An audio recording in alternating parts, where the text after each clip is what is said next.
Ontario. Thank you for having me here today. It's quite an honor to be in front of all of you with the opportunity to let you know about our party. And also, it's an honor because, well, let's face it, the powers that be, as we said earlier, have done their best to make sure that my wife and I aren't around to talk to anyone about politics, just push us right out of politics. And I want to thank John and Travis and everyone here. This is incredible to get this many people together. People don't naturally self-organize. People are busy working, taking their kids to school, paying the bills, and to take time out of your lives to self-organize and get together and meet like-minded people. It's amazing to see people like this getting together. So thank you so much for the opportunity and your time and your space to let people know about me. What we've been hearing the last couple of years, and it's actually happened before COVID, but COVID has opened up the eyes of many of what me and my wife have been seeing on the inside of politics provincially and federally. And we're led to believe that what's going on is natural. It's what everybody wants. And those of us who question the powers that be and the governments in place, we're somehow fringe. Our values are somehow foreign, alien maybe, I don't know what the next term is they're going to come up with. But I can tell you that the values that Belinda, my wife, who's the MPP in the riding of Cambridge, and the New Blue Party, and everyone in this room are fighting for, are born in Ontario values. They are natural values. They are values that Ontarians have in common right across this province. I was born in Ontario, but my parents were not. They were born overseas in Greece. Belinda's parents were born in Trinidad and Portugal. But like many others in Ontario, they chose Ontario as the place to raise their family because there were some common values that this place said we were going to build this province on. Values like you can express a political opinion without being afraid that the next day you're going to get a knock on the door. That you don't have to be ashamed of worshiping an almighty God.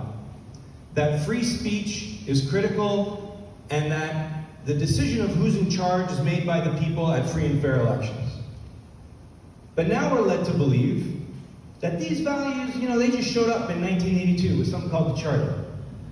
And government made up these values. And government gave us these values, and they can take these values away whenever they feel like it. And we all gotta live with it. But that's not true. Maybe the lawyers like to say that that's the case. The values weren't around. And I'm a lawyer, and I apologized to my wife when I met her, and I hope she forgave me. I said, please forgive me for being a lawyer. So I'm gonna ask all of you, please forgive me for going to law school. We forgive you. Thank you. But those values are hundreds of years old, and they're natural, and they're shared by the vast majority of Ontarians. But along the way, something's happened. The political process has been hijacked. And the gentleman that spoke before Catherine was right. You can't vote for the existing political parties. He was absolutely right. They all agree. And they all have contempt for people that get in their way. People that express an opinion. If you don't have a lobbyist representing you, who are you? Why are you here? And they want to push the narrative that the way they're going is the natural way to go. And anyone who questions it is fringe. But I can tell you, 2 years ago, when Doug Ford brought in his lockdown bill, and he undemocratically said everybody's got to vote for it in my caucus, and Belinda stood up and said no, she got kicked out of the PC caucus for that decision. And people in the establishment said, oh wow, how could she do that? It's so terrible. Look at her. She just got crushed. But the people at Cambridge said, good for you. Little disconnect there between what they want to tell us the people believe. And 2 weeks later, when Doug Ford and the PCs kicked Belinda and her entire Cambridge PC Riding Association board out, the establishment said, oh, good for the powers that be. Get these people out of our political process. Who are these people with their opinions on democracy? But the people of Cambridge, and thousands of people across Ontario, I think some of you were in this room, probably a couple, reached out and said, Belinda, you got to keep going. Because we can't support these establishment parties. And for the last 2 years, Belinda and I have fought for common shared values of Ontarians. If you go around and you ask an Ontarian, is voter fraud inside internal party politics okay? They will tell you no, it's not okay. But if you watch the media, they'll say, yeah, it's inside baseball, no one cares. If you go and ask an Ontarian, should political parties be taking $100 million in taxpayer money in the last 10 years? No. No. And there are people in this room, there are people wearing masks, there are people that are vaccinated. But the political parties will tell you, oh no, everyone loves that, loves giving their tax money away to political parties.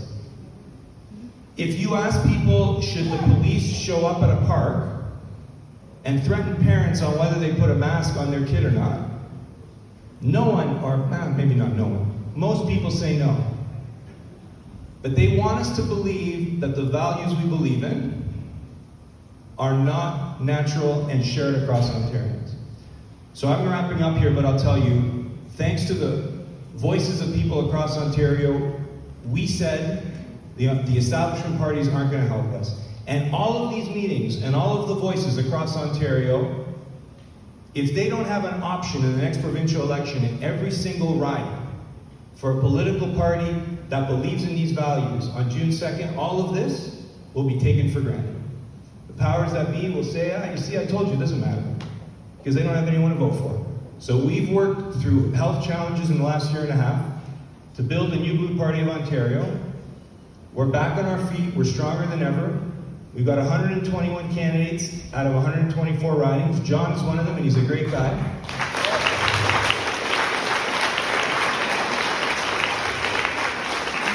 And we have salt of the earth people like John in every single riding. We need 3 more. If any of you know someone living in Scarborough or Timmins and Thunder Bay, let us know. Tell them to apply, newblueontario.com.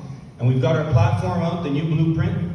And right off the bat, the first line, it's not enough to say that COVID passports, vaccine passports are going to be an option from here on out.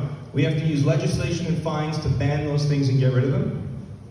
We've got to stand up against things like critical race theory. Today, in the legislature, Belinda, the only MPP, stood up and challenged the Ford government and got them to reverse course on their position on critical race theory.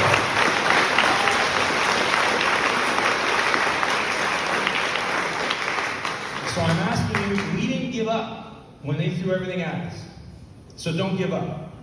Because they want you to give up. They want you to believe that voting is a waste of time. They want you to believe starting a new party will never happen. They want you to believe that you are fringe, check out, don't engage, you don't belong in the system. But when you push back a little bit with one MPP and a couple hundred people and thousands of people writing emails and sending their prayers, they get nervous. And so we've got to keep moving forward and keep building. And I know that on June 2nd and beyond, if we keep challenging the left, balancing the narrative, we will continue to change the course, and the best is yet to come. Thank you, everybody. Thank you for having me.